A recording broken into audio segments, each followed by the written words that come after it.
block party anniversary. The November blocks are beautiful. This pattern has a lot of instructions on it, probably more than we've ever had on a block party pattern before. It's not a difficult pattern to make, but there are a lot of steps to it. And so I'm just going to go right down the piecing instructions here. Starting with number 1, make 4 half square triangles.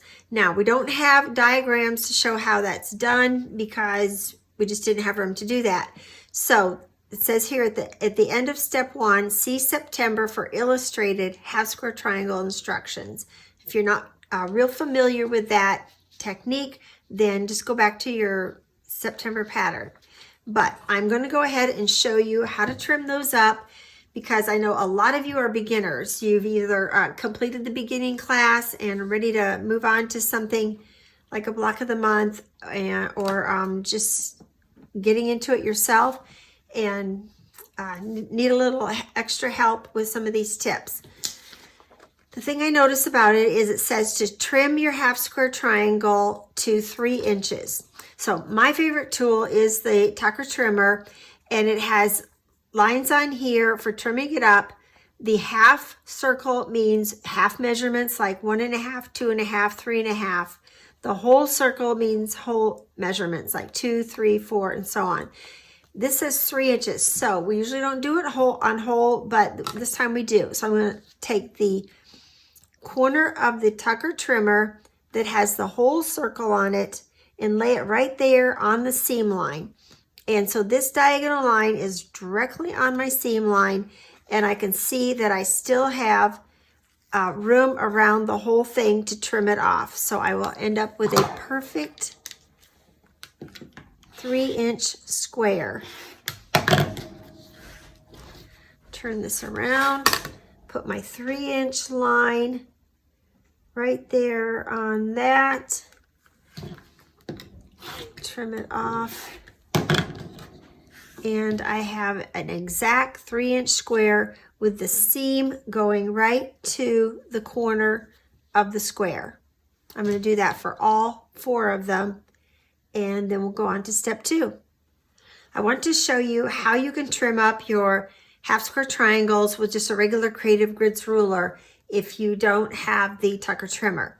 So there's a lot of things you could use. You could use this 4.5-inch one. It's a convenient size to have in your sewing room. And it's small and not bulky. You could use something like this. Anything that's bigger than 3 inches or 3 inches or larger will work, because we're going to trim this up to 3 inches. You could use this one here. You could use this. You could use a big one. It will work. But I think the smaller the ruler that you have, the more convenient it is and less likely to bump it and then have it get off, move around on your table here. So I think everybody should own one of these 3 or 4.5-inch Creative Grid square rulers.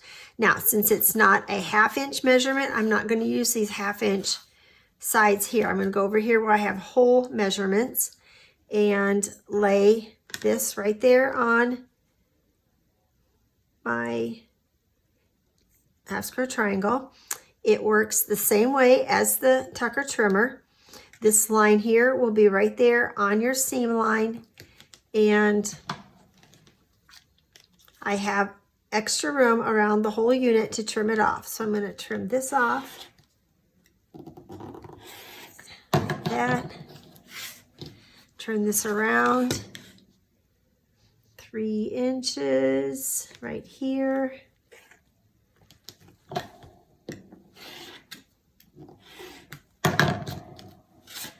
And there you go. One more time. 3 inches here. Let me use a bigger one if this is what you have to use. Okay, same thing. This has a line going right across here. So I will put that on there. 3 inches. It's right in here. I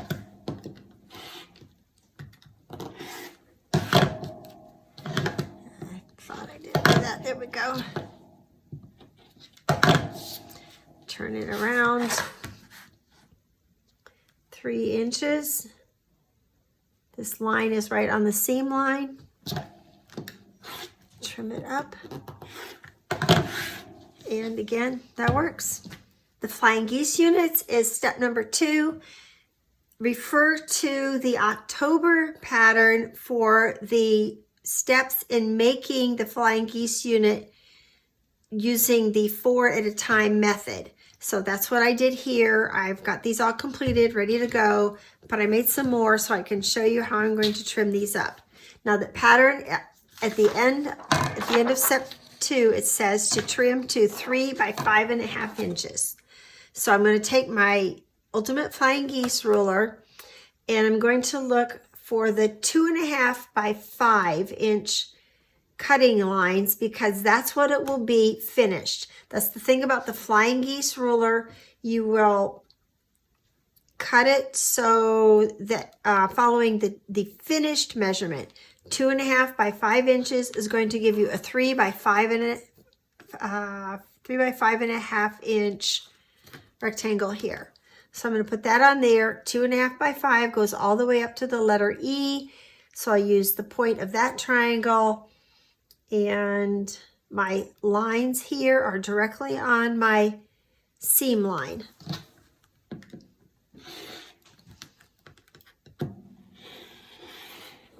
I'm going to turn it around, turn my ruler around, and put that on there on the 2.5 by 5, which is going to give me my 3 by 5.5 inch rectangle. Lines are right there on the seam line. And notice that my line at the corner here is exactly on the seam line there.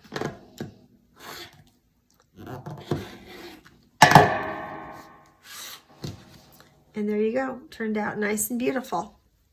I'm going to do that one more time here. Go this way. You can also use the wing clipper from Studio 180. You can use Eleanor Burns's tool if she has one this size. I'm not sure it comes out that size. You can also use your regular ruler. Turn that around. 2.5 by 5 finish turns out to be 3 by 5.5, and we have one more. Okay, I think I'll show you how you can do that with your regular Creative Grids ruler. So if you you want this to be 3 by 5.5, so I'm going to put this on there. This is 3.5, so I'm going to go 3. Okay. I don't have my 1/2 inch measurements out here. I'm going to use the whole measurements and then add on the 5.5. So this is a 3-inch ruler. I could use a 4-inch, a 6-inch, a 10-inch, any size that's bigger than this. But this size is handy and it's convenient. So I'll lay this on here where the edge of the ruler comes, and the 3-inch line here is right there on the seam line. Okay, I'm going to go over here where the 3-inch line is, and the 5.5 inch measurement over here is right there on the seam line. I had to adjust it a little bit. When I adjust it to put it there, I want to make sure that this one is also still in the right place. And then I have a 1/4 inch above my point right here. Okay, so with that in place, I'm going to trim this. I'm going to turn this around, and now this is the easy part because I want 3 by 5.5. Just lay it on there. But before I cut, I'm going to double check to make sure that my line on the ruler these two edges here that come to a corner are exactly on my seam line. I'm going to make sure that this edge here and this 5.5 inch line are exactly on my seam line. While this is on this edge here, I'm going to trim it up. And there you go. turned out exactly the same size as the others. Just a different ruler used to do that. Step 3 shows you, tells you to take this, your flying geese unit, and put a little rectangle on each side of it. So with the 1/4 inch seam, you'll do that 4 times and then press your seam outward, I believe. Press towards background, yes. So do that to all 4 of those. Then, after you do that, you're going to make the little 9-patch unit. So you're going to just take your 9 little squares, sew them together in 3 little rows, and then sew those together, press them all towards the dark, and that way when you sew one little row to the other, the seams will go in opposite directions and nest very nicely and spreading out your bulk, so you don't have several layers of fabric there in those little corners. After you make your little 9-patch unit, which should measure out to be 3.5 inches, then you will sew 2 pieces on 2 ends, press your seams out, sew these on here, press your seams out. That's the center unit. Then we're going to finish it up by putting corners on them. So take 4 little squares and lay them on the corners, and you're going to sew right across the drawn line and press those open. So I'll go do that and I'll be right back.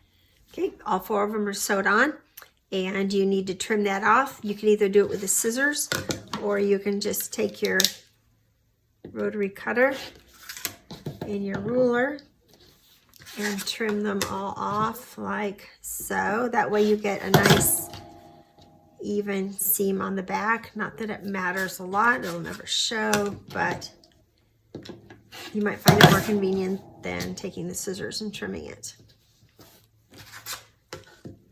Whoops.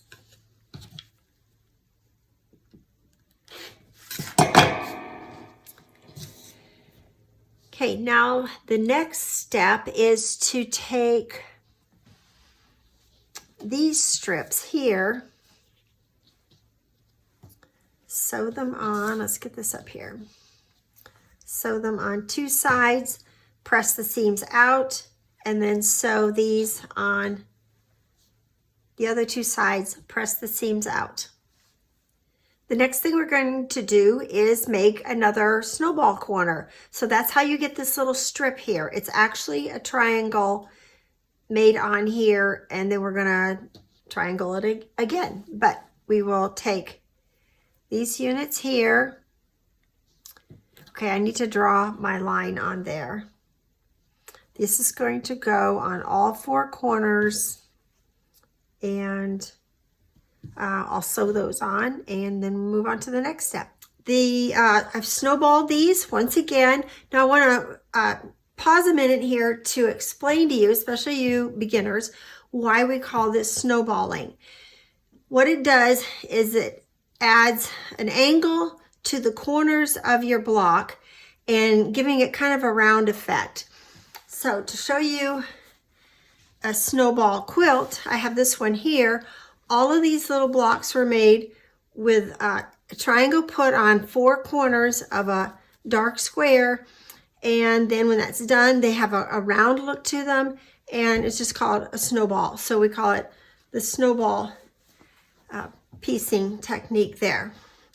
Okay, we're going to do that one more time, and we're going to take these little brown squares and put them on all 4 corners. Again, I need to draw the line on the back, put those on all 4 corners, and that will be my last snowballing. Okay, got my snowball corners on there again, and what it's done is taken away that red triangle and made a strip out of it.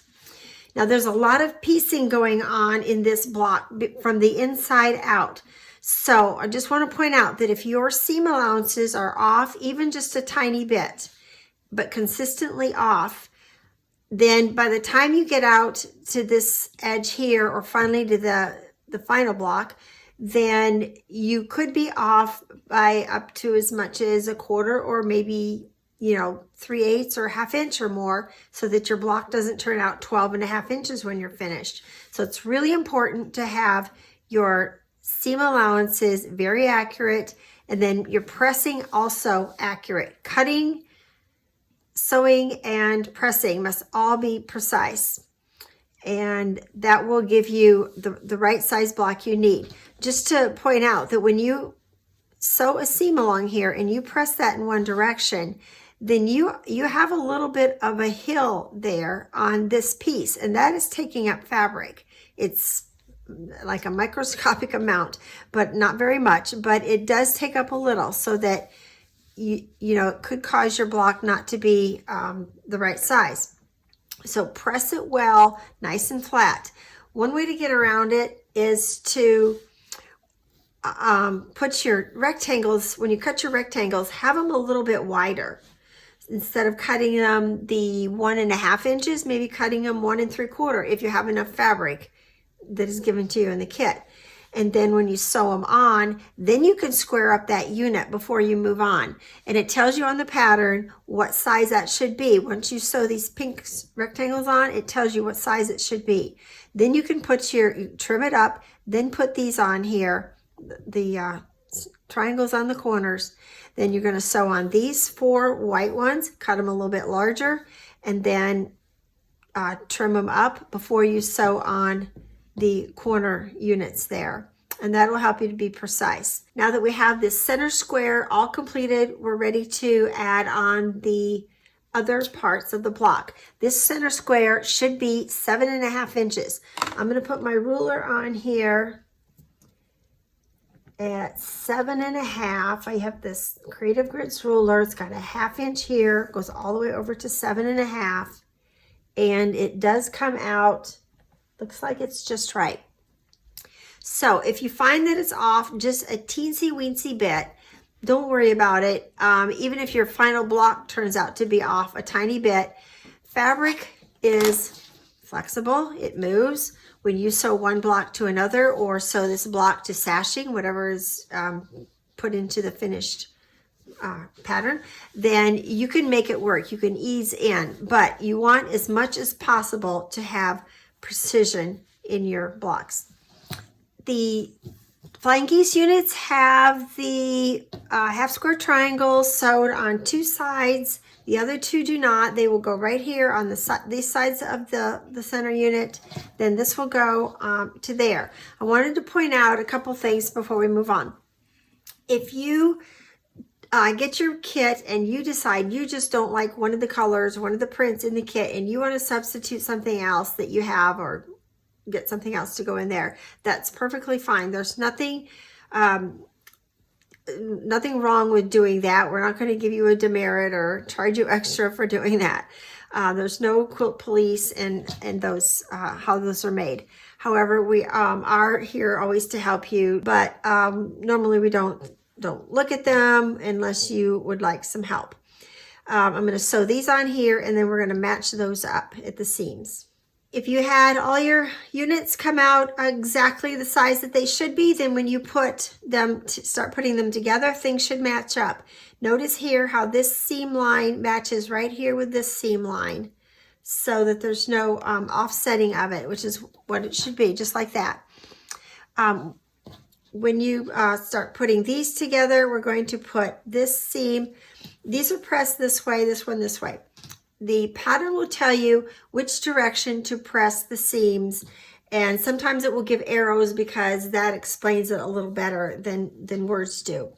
If it doesn't say which direction to press a seam, in that case it would probably mean that it doesn't matter unless we forgot to put it in there. So I'm going to put these together like this. I'm going to nest those seams because I want those lined up perfectly. So I'll do those here and these here.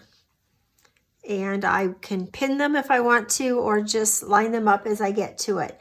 On my ends, I want them to come out evenly. I do not want it to come out where one is a little farther out than the other here. I want it to come like this.